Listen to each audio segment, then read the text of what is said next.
હા બોલો. નમસ્તે. બોલો બોલો સાહેબ. કાચ ખોલો નાખો. કઈ ખુશીમાં? હા બતાવો, લેખિતમાં હુકમ બતાવો મને. નહીં, હું વકીલ છું. તમે વકીલને રોકવાનો પરિપત્ર હોય તો બતાવો. નહીં, હું અત્યારે એડવોકેટ છું, મારા યુનિફોર્મમાં છું. તમે વકીલને રોકવાનો હુકમ હોય તો બતાવો, નહીતર પછી હું તમારા વિરુદ્ધ ફરિયાદ કરીશ. તમને હુકમ હશે એ સ્વીકારો. હું એડવોકેટ છું. નહીં, હું એડવોકેટ છું, યુનિફોર્મમાં છું. હું અમારા ક્લાયન્ટ માટે જાઉં છું. વકીલને રોકવાનો તમને કોઈ સત્તા હોય તો તમે મને પરિપત્ર બતાવો.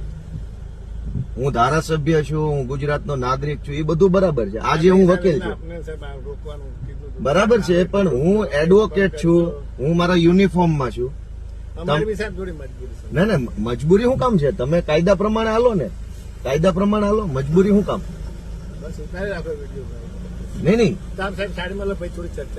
નહીં, તમે મને પરિપત્ર બતાવો કે એડવોકેટને રોકવાનો તમને સત્તા મળેલી છે. તમારા સાહેબને પૂછી લો કે એ યુનિફોર્મમાં આવ્યા છે.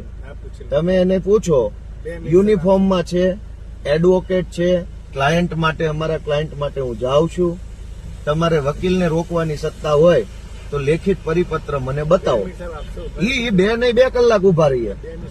હાલો હાલો હાલો હાલો.